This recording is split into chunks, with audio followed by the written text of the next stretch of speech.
사랑하는 성도 여러분, 오늘은 맥주 감사 주일로 우리가 절기 예배로 하나님 앞에 올려드립니다. 우리가 한 해의 절반을 벌써 지났습니다. 이제 하반기 7월이 시작이 되었습니다.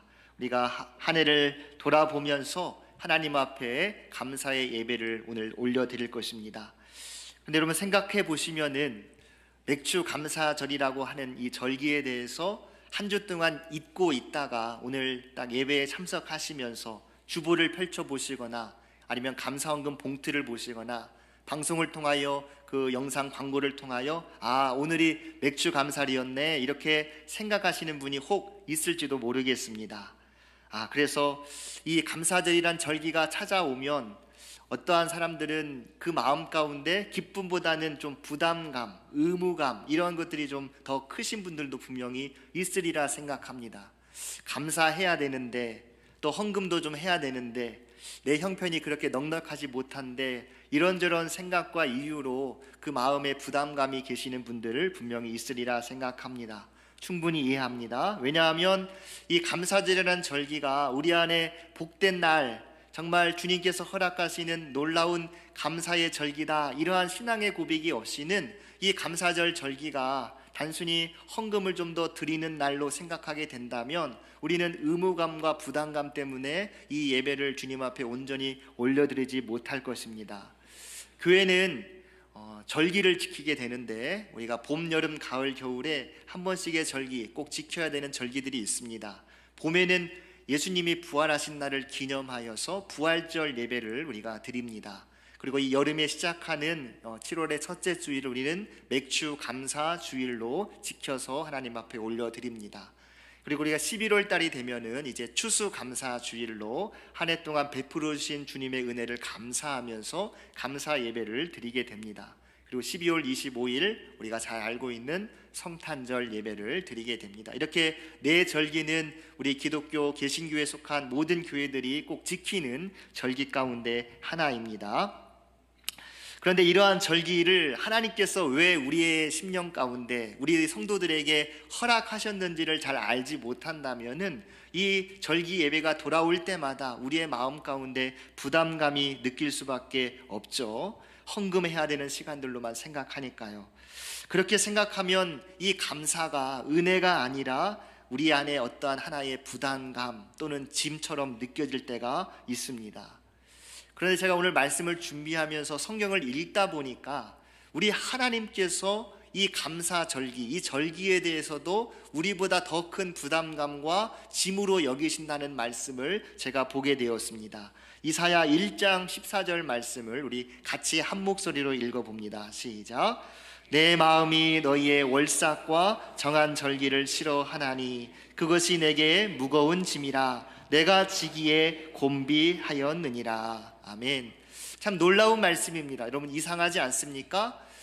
우리가 생각해 보면 우리가 주님 앞에 감사의 절기를 지키고 예배를 드리면서 어떠한 예물을 준비해서 나아갈 때 오히려 우리가 좀 더 부담이 되고 짐이 될 텐데 우리 하나님께서는 이 절기를 오히려 싫어하고 그것이 내게 짐이 된다라고 말씀하고 있습니다. 왜 그럴까요? 왜 우리 하나님께서 이 말씀을 이사야 선지자의 입을 통하여서 선포하게 하셨을까요? 그것은 바로 이 감사절이라고 하는 이 절기는 하나님의 백성만 하나님께 감사의 제사를 드리는 절기로 끝나는 것이 아니라 하나님께서 그 예배를 받으시고 그 예배를 통하여서 그에 합당한 하나님의 복을 백성들에게 베푸시는 날이기 때문에 그렇습니다. 그렇기 때문에 우리가 이 감사절에 대한 분명한 의미를 깨닫지 못하고 단순히 의무감이나 부담감으로 형식적으로 드려지는 예배의 자리로 우리가 나아간다면 하나님께서는 그 절기를 싫어하시고 오히려 그것이 하나님께 짐이 된다라고 말씀하고 있는 것입니다. 한마디로 감사절은 어떠한 날입니까? 하나님께서 우리에게 복 주시기로 약속하신 날인 줄 믿습니다. 지혜서인 잠언에서는 이 날에 대해서 이렇게 말씀하고 있습니다. 잠언 3장 9절과 10절 말씀 우리 같이 한번 읽어봅니다. 시작. 내 재물과 내 소산물의 처음 익은 열매로 여호와를 공경하라. 그리하면 내 창고가 가득히 차고 내 집들에 새 포도즙이 넘치리라. 아멘. 하나님께서는 이와 같이 감사의 예물을 첫 열매를 주님 앞에 드린다면 그 은혜를 기억하고 나아가는 자들에게 놀라운 풍성함의 축복을 허락해 주시겠다라고 약속하고 있습니다. 그러므로 오늘 우리가 맥주 감사 주일을 보내면서 우리가 기억해야 될 것이 무엇이겠습니까?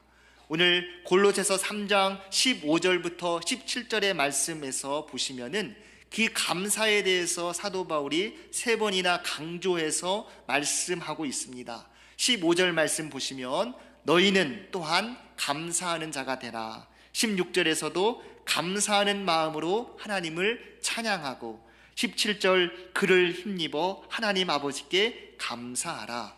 하나님께서는 우리 바울을 사도를 통하여서 우리에게 지금 명령하십니다. 감사하는 자가 되라고. 감사하는 자가 되라. 여러분, 이것이 어떻게 가능하겠습니까? 바울이 우리의 현실을 몰라서 무조건 감사하라라고 명령하는 것일까요? 오늘 우리가 맥주 감사 주일을 보내면서 이 맥주 감사 주일을 허락하신 하나님께서 허락하신 그 중요한 의미, 그것을 우리가 깨닫고 우리의 심령 가운데, 우리의 삶 가운데 감사가 회복되어지고 감사하는 자로서 우리의 인생의 체질이 변화될 수 있는 놀라운 은혜가 있기를 바랍니다. 첫 번째, 우리 맥주 감사 주일은 어떠한 날이냐? 성령 하나님을 보내주신 그 은혜를 기억하는 절기가 바로 맥주 감사 주일입니다. 사랑하는 성도 여러분, 맥주절을 우리가 제대로 이해하기 위해서는 성경에 나와 있는 이 절기에 대한 분명한 이해가 있을 때 이 맥주절에 대한 의미를 바로 알 수가 있습니다. 우리 레위기 23장의 말씀을 보시면 하나님께서 이스라엘 백성들에게 절기에 대한 이야기를 하고 계세요. 그런데 하나님께서 이 절기에 대해서 말씀하실 때 7가지의 절기를 제정하여서 그들로부터 지키게 말씀하여 주셨습니다. 첫 번째 유월절이라는 절기가 있고, 두 번째 무교절, 초실절, 맥주절, 나팔절, 대속제일, 초막절 또는 수장절이라고 하는 이 7개의 절기를 유대인들로 하여금 꼭 지켜라 하시면서 하나님께서 명령하셨습니다. 그리고 이 7개의 절기는 다시 3개로 분류될 수가 있는데, 유월절 절기, 그리고 맥주절 절기, 그리고 수장절, 초막절 절기, 이렇게 3절기로 다시 구분되어서 지킬 수가 있습니다. 즉 하나님께서는 이 크게 봤을 때 3절기, 넓게 봤을 때는 7개의 이 절기를 반드시 지켜야 할 절기로 이스라엘 백성들에게 말씀하신 것이죠. 자, 그렇다면 우리에게 있어서 이 절기는 어떠한 의미일까?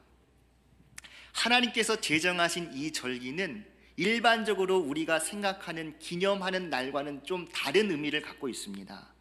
여러분, 우리나라의 광복절, 우리가 광복절을 지키잖아요. 왜 우리가 광복절을 지키게 됐습니까? 1945년 8월 15일 우리가 광복하였습니다. 일제치하에서 광복을 이루었습니다. 그날을 기념하기 위해서 우리가 광복절이라고 하는 날을 지정하고 그날을 기념일로 우리가 지금까지 지켜오고 있습니다. 또 3.1절, 1919년 3.1 만세운동을 통하여서 우리가 국권 회복을 위하여서, 주권 회복을 위하여서 우리가 함께 만세운동하지 않았습니까? 그날을 기념하기 위해서 3.1절이라는 절기를 만들어 놓고 국가가 지키고 있습니다. 이처럼 어떠한 기념일을 제정하고 지키는 데 있어서는 우리가 어떻게 해요? 먼저 그날의 사건이 있고 그 사건에 대해서 그 사건을 기억하기 위해서 날짜를 정하고 기념합니다. 이것이 일반적인 기념일이에요. 그런데 하나님께서는, 하나님의 절기는 다르다라고 하는 것입니다. 무엇이 다르냐? 하나님께서 먼저 그 날을 정해 놓으십니다. 그리고 그 정해 놓으신 날에 하나님께서 그 놀라운 구원의 역사를 행하신다라고 하는 것입니다. 대표적으로 유월절이 그렇습니다. 유월절, 우리가 보통 유월절 하면은 6월, 그것을 넘어간다라는 뜻인데요. 무엇을 넘어가느냐? 애굽의 10가지의 재앙 가운데 마지막 10번째 재앙, 장자의 죽음의 재앙이 있습니다. 그 죽음을 넘어가기 위해서는 그 문의 문설주에 어린 양의 피를 발라 놓았을 때 그 피를 보고 죽음의 사자가 넘어가게 되어서 그것을 기념하여서 유월절이라고 말하고 있습니다. 자, 맞습니다. 그 사건을 기념하기 위해서 유월절이 생겼다. 물론 맞는 말이죠. 그러나 우리가 더 깊이 있게 본다면은 하나님께서는 이 유월절이라고 하는 이 절기를 지정해 놓으시고 그날에 맞추어서 어린 양의 피로 구원의 사건을 이루어 주셨습니다. 이것이 신약으로 와서 어떻게 그 구원이 성취되어지느냐? 놀랍게도 하나님의 어린 양 대신 우리 구주 예수 그리스도께서 십자가에 못 박혀 죽으심으로 그 유월절 절기가 완성되는 것입니다. 그래서 예수님이 죽는 날, 예수님께서 십자가에 못 박히는 날이 유대인들에게 있어서 그 명절이었는데 그 명절이 바로 유월절이었다고 하는 것이죠. 사람들은 그 유월절 절기를 피하고 싶었습니다. 어떻게든 피해서 예수님을 십자가에 못 박고 싶었지만은 하나님께서는 그 유월절 절기, 유월절 날 어린 양의 예수로 그 십자가에 못 박아 죽임을 당하게 되었습니다. 그렇습니다. 예수님은 정확하게 유월절 어린 양으로 십자가에 달리셨습니다. 초실절도 그렇습니다. 초실절은 첫 번째 이삭의 한 단을 하나님 앞에 올려드리는 절기가 초실절입니다. 그런데 예수님께서 십자가에서 죽으신 지 사흘 만에 부활하시게 되는데 바로 이 사흘 만에 부활한 그 날이 유대인 절기로 초실절이 되는 것입니다. 그래서 예수님께서 어떻게 되었습니까? 부활의 첫 번째 열매가 되신 것이죠. 첫 열매, 초실절이 되신 것입니다. 그리고 오순절이 있습니다. 오순절이라고 하는 것은 초실절 이후에 부활하신 예수님께서 50일째 되는 날이 오순절입니다. 그래서 바로 이 오순절이 맥추절과 연결이 됩니다. 하나님께서는 이 오순절 날 성령 하나님을 보내주십니다. 사도행전 2장은 이렇게 말씀을 시작하는데 사도행전 2장 1절 말씀 우리 같이 한번 읽어보겠습니다. 시작. 오순절 날이 이미 이름에 그들이 다 같이 한 곳에 모였더니. 아멘. 성도 여러분, 성령님께서 우연히 오순절 날 우리 가운데 임하신 것이 아니라는 것이죠. 하나님께서 정하신 그날, 하나님께서 약속하신 대로 하나님께서 그 성령을 보내주신 것입니다. 그래서 맥주 감사 주일은 단순히 어떠한 보리추수를 감사하는 절기라기보다는 맥주 감사절은 신약의 성도들에게 어떠한 의미가 있느냐? 성령 하나님을 우리에게 보내주신 그 놀라우신 은혜를 기억하고 기념하는 절기가 되는 것입니다. 하나님께서 성령을 보내주셨다는 것, 여러분 이것이 얼마나 큰 은혜입니까? 여러분 성령 하나님이 오심으로 우리에게 어떠한 변화가 왔습니까? 단지 성령으로 내가 감동함을 입은 것뿐만이 아니라 성령 하나님을 통하여서 우리 모두가 하나님의 자녀가 되었음을 우리의 심령 가운데 확증하게 되었습니다. 성령 하나님이 우리의 구원의 보증이 되어주신 것입니다. 고린도후서 1장 22절 이렇게 말씀하고 있습니다. 같이 읽겠습니다. 시작. 그가 또한 우리에게 인치시고 보증으로 우리 마음에 성령을 주셨느니라. 계속해서 에베소 1장 13절 14절에도 이렇게 말씀하고 있습니다. 같이 합니다. 그 안에서 너희도 진리의 말씀 곧 너희의 구원의 복음을 듣고 그 안에서 또한 믿어 약속의 성령으로 인치심을 받았으니 이는 우리 기업의 보증이 되사. 아멘. 우리 하나님께서는 우리에게 인쳐주시고 보증하여 주셨는데 성령을 주심으로 보증하여 주셨다라고 약속하고 있습니다. 여기서 보증이라고 하는 이 헬라어 단어는 계약금이라는 뜻을 갖고 있습니다. 우리가 집의 전세 계약이나 어떠한 집을 살 때 매매 계약을 할 때 계약금을 먼저 주지 않습니까? 계약금을 준다는 것은 어떠한 의미가 있습니까? 이 계약의 약속을 내가 지키겠다라고 하는 그러한 약속의 출발로 계약금을 딱 걸어두는 것입니다. 그게 표시가 되는 것이죠. 그런데 우리 하나님께서 우리에게 주시는 그 약속, 그 계약의 보증이 누가 되신다고요? 우리 성령 하나님이 되신다. 그래서 성령 하나님께서 저와 여러분의 구원의 보증이 되어주시는 것입니다. 그렇기 때문에 우리가 예수 그리스도를 나의 구주로 고백하고 하나님을 내가 믿게 되면은 그 구원은 절대 취소될 수가 없는 것입니다. 왜? 성령 하나님께서 우리의 구원의 보증이 되어 주시기 때문에, 그 하나님께서 우리를 보증하여 주시기 때문에 우리의 구원은 절대 취소될 수가 없는 것입니다. 그리고 이 성령 하나님을 통하여서 하나님은 우리에게 이렇게 말씀하십니다. 너는 내 것이다. 내가 너를 끝까지 책임지겠다. 그리고 내가 너의 구원을 완성해 주겠다. 장차 너는 하나님 나라의 기업을 받을 자다. 이렇게 하나님께서 우리에게 약속하시는 것입니다. 할렐루야. 사랑하는 성도 여러분, 오늘 우리가 감사해야 할 가장 큰 이유가 여기에 있는 것입니다. 저와 여러분은 예수 그리스도 안에서, 성령 안에서 구원받은 하나님의 백성이 되었습니다. 하나님의 자녀가 되었습니다.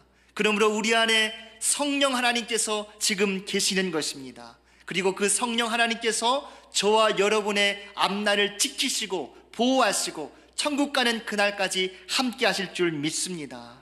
우리의 삶에 아직 부족한 것이 있을 수 있어요. 아직 해결되지 않는 그러한 문제도 있을 수 있습니다. 그러나 가장 중요한 것이 무엇이겠습니까?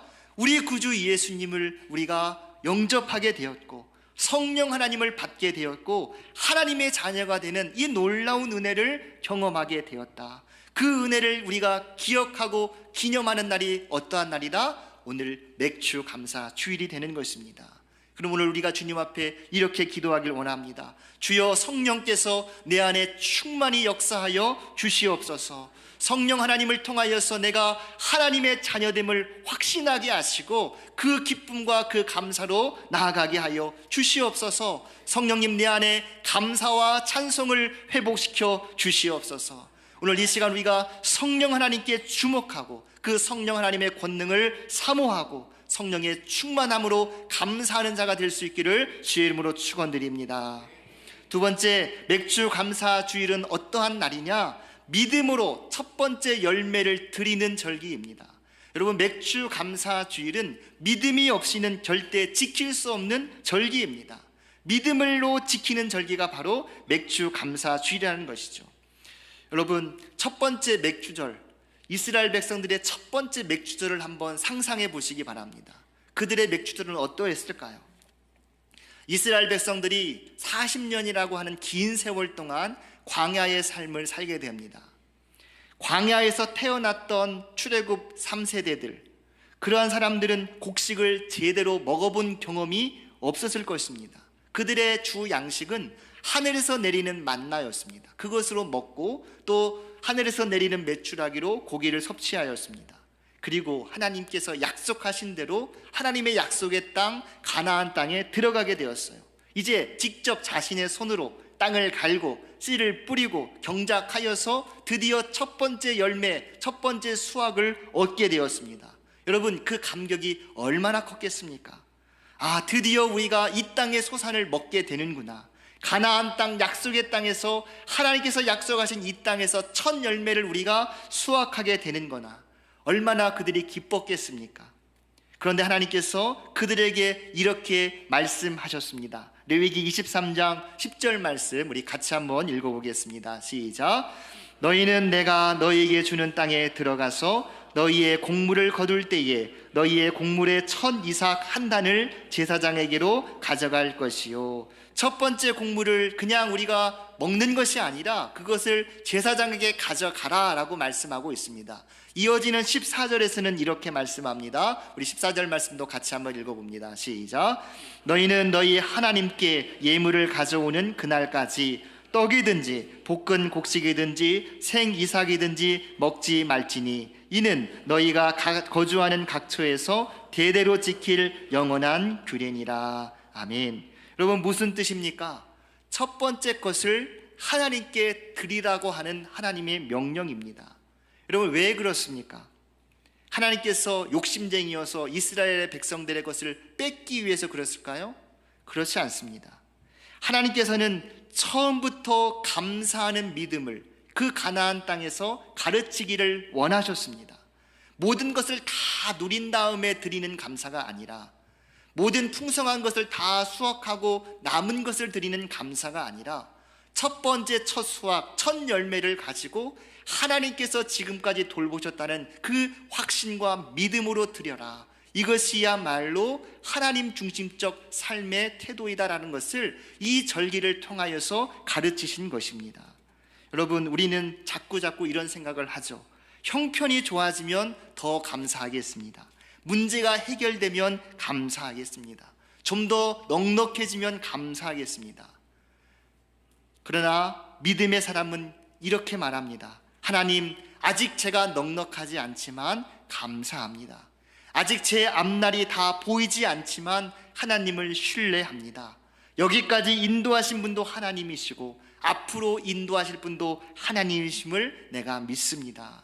여러분, 첫 번째 열매를 드린다라고 하는 것은 단순한 어떠한 예물을 드린다는 것 그 이상의 의미를 갖고 있는 것입니다.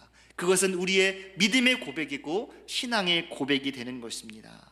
여러분, 첫 월급 받았을 때 기억하세요? 직장에서 첫 번째 월급을 받았을 때 얼마나 기쁩니까? 얼마나 사고 싶고 얼마나 하고 싶은 일들이 많습니까? 그동안 저를 위해서 기도해 주시고 또 여러 가지 힘써 주신 부모님을 위해서 내 이 첫 월급을 드려야 되겠다, 이렇게 생각하신 분도 있을 것이고, 또 그동안 내가 꿈꿔왔던, 내가 필요했던 거 돈을 모아놔서 이걸 좀 사야 되겠다 생각하시는 그러한 분들도 있을 것입니다. 그런데 어떤 성도들은 첫 월급 가운데 일부를 하나님 앞에 드립니다. 또 어떤 이들은 첫 월급 전체를 하나님 앞에 올려드립니다. 여러분, 이것은 단순히 어떠한 돈을 드리는 그러한 것 이상의 이야기입니다. 이것은 무엇냐? 믿음의 고백인 것이죠. 하나님, 이 직장을 내게 주신 것을 감사합니다. 그리고 또한 이 소득 역시 하나님께서 주신 것임을 내가 믿습니다. 앞으로의 저의 직장의 삶도 주님께 올려드립니다. 이러한 믿음의 고백으로 첫 월급을 드리는 것이죠. 여러분, 생각해 보십시오. 첫 번째 첫 월급, 첫 열매를 드릴 때는 우리의 삶이 넉넉할 때가 아닙니다. 풍성할 때가 아닙니다. 오히려 부족하고 연약할 때 드리는 것이죠. 그러나 그 드리는 예물을 통하여서 하나님께서는 놀라운 역사를 이루어 가시는 것입니다. 여러분, 아브라함이 그랬어요. 아브라함이 어떠한 첫 번째 열매를 드렸습니까? 자신의 사랑하는 독자 이삭을 하나님 앞에 올려드립니다. 자신은 이해하지 못했어요. 왜 하나님께서 이 이삭을 드리라고 하는지. 그러나 순종함으로, 믿음으로 아들 이삭을 모리아산에서 바치게 됩니다. 그때 하나님께서 여호와 이레의 하나님으로 이삭의 생명을 구원하셨을 뿐만이 아니라 그 믿음을 귀하게 보시고 하나님께서 아브라함에게 놀라운 믿음의 조상으로서 저 하늘의 별과 같이 바다의 모래알과 같이 수많은 자손의 믿음의 역사를 이루어 가셨습니다. 그렇습니다. 첫 번째 우리가 드릴 때는 정말 우리의 심령에 많은 것을 가지지 않았습니다. 그러나 하나님께서는 그것을 통하여서 놀라운 역사를 이루시는 것입니다. 잠언 3장 9절과 10절의 말씀에, 우리가 아까 읽었던 말씀인데 9절 말씀에 이렇게 나와 있습니다. 내 재물과 내 소산물의 처음 익은 열매로 여호와를 공경하라. 여러분, 이것은 첫 번째 열매를 드리는 맥주절을 상징하고 있습니다. 그런데 이어지는 10절에서 뭐라고 말씀합니까? 그리하면 내 창고가 가득히 차고 내 집들에 새 포도즙이 넘치리라. 이것은 뭐예요? 추수감사절에 누리게 될 우리의 축복을 이야기하고 있습니다. 무엇을 의미합니까?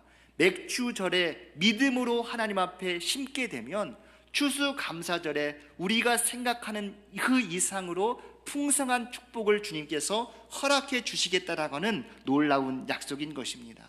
사랑하는 성도 여러분, 우리가 믿음으로 주님 앞에 나아갈 수 있기를 바랍니다. 믿음으로 주님 앞에 감사할 때 하나님께서 추수감사절날 더 큰 감사의 제목으로 풍성히 채워주실 줄 믿습니다. 세 번째, 맥주감사절은 부활의 첫 열매 되신 예수님을 바라보는 절기입니다. 사랑하는 성도 여러분, 맥주감사주일, 맥주절 중심에는 뭐가 있냐? 첫 열매가 있습니다. 그런데 신약 성경에서 이 첫 열매는 궁극적으로 누구를 가리키고 있냐면 우리 구주 예수 그리스도를 상징하고 가리키고 있습니다. 우리 고린도전서 15장 20절 말씀을 우리 같이 한번 읽어봅니다. 시작. 그러나 이제 그리스도께서 죽은 자 가운데서 다시 살아 잠자는 자들의 첫 열매가 되셨도다. 아멘. 23절에서도 이렇게 말씀합니다. 먼저는 첫 열매인 그리스도요, 다음에는 그리스도가 강림하실 때에 그에게 붙은 자요. 예수님께서 부활의 첫 열매가 되셨다. 여러분, 이 말이 무슨 뜻이겠습니까? 예수님의 부활이 우리의 부활의 시작이 되신다라고 하는 말씀입니다. 지난주에 우리 교회 한 집사님의 장례 예배를 드리면서 장례 때마다 제가 부활의 소망에 대해서 우리 유족들에게 말씀을 전하였습니다. 그 죽음 앞에 슬퍼하고 절망할 수밖에 없는 그 가정에 부활의 소망을 전할 수 있었던 그 근거가 무엇이었겠습니까? 그건 바로 우리 구주 예수 그리스도께서 부활의 첫 열매가 되셨기 때문에 부활의 소망을 전할 수 있었던 것입니다. 여러분, 부활의 첫 열매가 되었다는 것이 무슨 의미인지 아시겠어요? 여러분, 사과나무에 사과가 자라고 이제 첫 번째 열매로 사과 열매가 딱 열리게 되었습니다. 자, 그렇다면 그 사과나무 두 번째 열매는 복숭아가 열릴까요? 포도가 열릴까요? 사과가 열리죠. 첫 번째 열매는 그러한 의미가 있는 것입니다. 사과 열매가 열리듯이 그 다음 두 번째 열매인 우리들도 예수 그리스도를 나의 구주로 고백하는 모든 자들은 부활의 새 생명으로 하나님께서 이끌어 주시는 것입니다. 이 놀라운 은혜들을 우리가 기억해야 될 줄 믿습니다. 사랑하는 성도 여러분, 사도 바울은 우리에게 범사에 감사하라 말씀합니다. 여러분, 범사에 감사할 수 있는 이유가 무엇이겠습니까? 바로 예수 그리스도의 부활에 있는 줄 믿습니다. 죽음마저도 이기신 예수 그리스도의 부활, 예수님 때문에 우리는 범사에 감사할 수 있습니다. 하나님 때문에, 예수님 때문에 감사할 수 있는 저와 여러분 될 수 있기를 바랍니다. 사랑하는 성도 여러분, 사도 바울이 골로새서를 기록한 곳은 편안한 별장이 아니었습니다. 로마의 감옥이었습니다. 그는 자유롭지 않았어요. 억울함도 있었습니다. 몸도 힘들었습니다. 앞날도 불확실했어요. 그런데 그가 이렇게 말합니다. 감사하는 자가 되라. 감사하는 마음으로 하나님을 찬양하라. 예수님을 힘입어서 하나님 아버지께 감사하라. 여러분, 어떻게 이것이 가능합니까? 그것은 바로 바울이 예수님 안에 있었기 때문에 그렇습니다. 오늘 본문 15절 말씀 이렇게 말씀합니다. 그리스도의 평강이 너희 마음을 주장하게 하라. 여러분, 그리스도의 평강이 내게 찾아올 때 드디어 감사의 고백을 할 수 있는 것입니다. 그런데 그 평강은 어디에서 옵니까? 우리 구주 예수님께로 오는 것입니다. 요한복음 14장 27절에서 이렇게 말씀합니다. 평안을 너희에게 끼치노니 곧 나의 평안을 너희에게 주노라.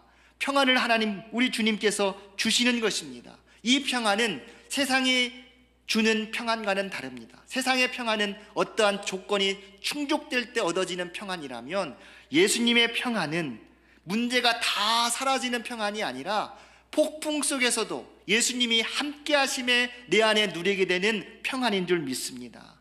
폭풍 속에서도, 고난 속에서도 예수님이 함께 하시면 우리는 평안한 것입니다. 그 평안이 우리에게 찾아올 때 어떠한 상황에서든지 감사할 수 있게 되는 것이죠. 그래서 그리스도의 평강이 우리의 마음을 주장하게 되면 우리 안에 감사가 회복되는 것이죠. 그리고 본문 16절은 이렇게 말씀합니다. 그리스도의 말씀이 너희 속에 풍성히 거하여. 여러분, 말씀이 우리 안에 풍성히 거하게 될 때 우리의 감사의 찬송이 살아나게 되는 것입니다. 왜 그렇습니까? 말씀을 통하여 우리는 하나님의 역사를, 하나님의 은혜를 바라보게 되는 것입니다. 말씀을 통하여서 내가 혼자가 아니구나, 말씀 가운데 역사하시며 함께 하시는 하나님을 경험하게 되는 것입니다.